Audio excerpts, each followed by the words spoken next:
देखिए भूटान आपके नक्शा में भी बना होगा। भूटान, भूटान भारत से कितनी ओर से गिरा है? 3 ओर से। कितने ओर से गिरा है? 3 ओर से भारत से गिर गया। नेपाल भी कितनी ओर से गिरा? 3 ओर से। भूटान तो और भी पीछे है। भूटान के लोगों का कहना है कि हम लोग दूसरी दुनिया से मिलना ही नहीं चाहते, जबकि रियल में आप कभी भूटान देखेंगे ना, रियल में बहुत शांत देश है। दुनिया में पहली बार सारे लोग जीडीपी की तुलना कर रहे थे, जीडीपी ज्यादा होनी चाहिए, जीडीपी ज्यादा होनी चाहिए। कुछ लोग कह रहे थे कि नहीं, प्रति व्यक्ति आय ज्यादा होने चाहिए। पहला देश था भूटान जिसने कहा कि खुशहाली का जीडीपी गिनिए, कौन कितना खुशहाल देश है। और हम लोग खुशहाली में ना पीछे से 10वां नंबर पे, पीछे से। हाँ, मतलब दुनिया में 10 देश ऐसे जो जिनसे जो हमसे दुखी है सब, बाकी सब खुश है सब। तो 139 के 139 पे चले गए। तो हम लोग क्या है भैया, 139वें नंबर पे चल गए लोग खुशहाली के मैटर। हालांकि ऐसा नहीं है कि ये रियल आंकड़ा है, ये लोगों से पूछा जाता है। आप कैसे कह सकते हैं कि खुशहाल है? अगर हमारा पड़ोसी टाइम पे साथ दे दिया तो हम खुशहाल हैं। अब बताओ, जब ये संस्था आई होगी भारत में सवाल पूछने, क्या आपका पड़ोसी आपको इमरजेंसी में साथ देगा? तो लोग पहले हाँ ना कहेंगे, पहले गरिया होंगे, वो चट्टा हमारा साथ देगा वो। तो ये ऐसा नहीं कि 100% सही है, बट फिर भी हम लोग खुशहाली के इंडेक्स में बहुत ही पीछे हैं। सबसे पहले किसने चालू किया था? भूटान। भूटान कहता है कि भैया हमें इंडस्ट्री वगैरह नहीं चाहिए, हमें जितना है हम उतना में खुश हैं। यहाँ के लोग बौद्ध धर्म की अधिकता है, बहुत शांति प्रिय देश है, ये दुनिया से कटा हुआ एक तरह से रहता है। चाइना ने सोचा कि इसको निगल जाए, चाइना सोचा क्या करे, निगल जाए। तो यहाँ के राजा जिम्ने शेखर यांगचू, अभी इन्होंने भारत से कहा भैया बचा लीजिए हमको। भारत ने कहा ठीक है हम बचा लेंगे, ताकि आप हमारी सेना का मैटर आप देख लीजिएगा, विदेश मंत्रालय आप देख लीजिएगा, बाकी हम चीज खुद देखेंगे। भारत आज भी वहां का विदेश मंत्रालय कौन देखता है? भारत। सलाह वो यहीं से लेते हैं। सेना कौन देखता है? भारत। क्योंकि भारत को भी तो फायदा है। दूसरे के खेत में जाके लड़ाई करेंगे, जीत गए तो युद्ध में विजेता हम, हारे तो दूसर का खेत गया। नहीं समझे? और भूटान के लिए भी फायदा है। अगर भारत छोड़ दे, अगर क्या कर दे, भारत छोड़ दे, तो कब का वो निकल जाएगा, उसको छोड़ देगा वहां पे, सब शांति प्रिय निकाल देगा वहां पर। कब्जा कर, चाइना क्या करता है, पहले कब्जा करेगा यहाँ पर भूटान में, और कोई यहाँ आवाजें नहीं उठा सकता। यहाँ के लोगों को 5 आदमी का परिवार है ना, एगो को भेज देगा तिब्बत, एगो को भेजेगा सिंजियांग, एगो को भेजेगा हान चाइना, एगो को भेज देगा कहीं और मंगोलिया में, जा यहाँ पे। अब वो बेचारा जिंदगी भर अपने परिवार को खोजने में लगा देगा, और जो मेन चाइना के लोग हैं उनको ले आके भर देगा यहाँ पे। कह देगा कि यहाँ के लोगों में तो कोई दिक्कत है नहीं, सब लोग खुशहाल है यहाँ पे। तिब्बत में तो यही किया उसने, मार इधर उधर भगा दिया तिब्बत के लोगों को उसने। तो ये भूटान का भारत साथ देता है तो गलत नहीं करता है, दोनों को फायदा होता है। और रियल में भैया केवल आपको फायदा होगा तो क्या भारत तो इतना फुर्सत धैले कि हम दुनिया को बचाते फिरेंगे। और अब चाइना ने देखा कि भाई साहब यहाँ पे तो भारत बड़ी आगे बढ़ रहा है, तो भारत को नब्ज तोलने के लिए 2017 में उसने यहाँ चाइना का यहाँ पर एक जगह है डोकालाम, क्या है डोकालाम, डोकालाम में वो घुस गया, कहा कि यहाँ हम सड़क बनाएंगे। तो भूटान भारत के पास किया कि वो सड़क बना रहा है यहाँ पर, उसको लगा कि सच रहा यहाँ भारत चुपचाप रहेगा। अजब हाल है भैया।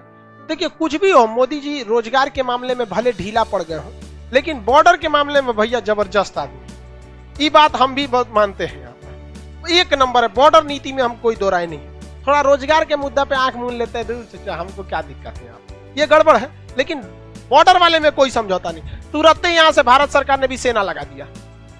तो चाइना कहता है कि ते काहे चिल्ला रहा है रे, डोकालाम तोरा है? तो भारतीय सेना कहे कि नहीं हमारा नहीं है, तो तोरा है, भाग यहाँ से, इसकी रक्षा की जिम्मेदारी मेरी है। रीजन समझिए क्या, अगर डोकालाम चाइना का हो जाता ना, तो इस रीजन में सबसे ऊंचा डोकालाम है, यहाँ से सीधे भारत की इस चिकन नेक पर नजर रख लेता। अगर ये रास्ता कट गया तो भारत का इस एरिया में कनेक्टिविटी खत्म, कनेक्टिविटी खत्म। तो भारत के लिए भूटान एक तरह से और भी ज्यादा जरूरी है। समझ आ रहा है कि नहीं? आगे किसी को कोई दिक्कत है? आगे बढ़े। तो डोकालाम किसका है? भारत का नहीं यार, भूटान का। भूटान की सुरक्षा की जिम्मेदारी किसकी है? भारत। उसके विदेश मंत्रालय का भारत। अगर कोई विदेशी देश उस पर हमला करने या कुछ करता है तो बचाएगा कौन? भारत बचाएगा। और भारत की सेना यहाँ तक पूरा अंदर तक रहती है। अब भूटान के लोग बहुत ही अच्छे होते हैं, बहुत अच्छे, एकदम शांत प्रिय। वैसे भी भैया बौद्ध धर्म वाले बहुत शांत वाले होते हैं, उनका धार्मिक सिद्धांत ही है शांति। बाकी किसी धर्म में शांति के तो चर्चे नहीं किया। जैसे रहो वहां पे, शांति वगैरह की बात। इसकी राजधानी है, भूटान की राजधानी क्या है? थिम्पू। भूटान की राजधानी मिल गया। देखो थिम्पू कहां, उसी में देखिए बीच में क्या मिलेगा, थिम्पू मिला। थिम्पू, अब सोचिए थिम्पू कितना मतलब पुराने जमाना का है कि 2012 में यहाँ पहला सिनेमा घर खोला गया। 2012 में, उस समय हम लोग कितना आगे निकल गए। ये पूरी तरह से नेचुरल रहना चाहता है। यहाँ एक पहाड़ है, पढ़िए, काला पर्वत लिखा होगा, मिल गया काला पर्वत। भूटान में कौन सा पर्वत? काला पर्वत, मिल गया काला पर्वत। भूटान में कौन पर्वत है भैया? काला पर्वत। मिला कि नहीं मिला?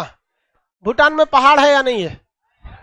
भूटान में पहाड़ है, अरे बकलोलवा तोरा इतनी चुकी, भूटान में काला पर्वत नहीं मिल रहा है, कहा खोजेगा रे तुम लोग? हाँ, जब रूस पढ़ाएंगे तो भुला जाएगा रूस में अपने। इतना छोटा भूटान में ओकरा काला पर्वत नहीं मिल रहा।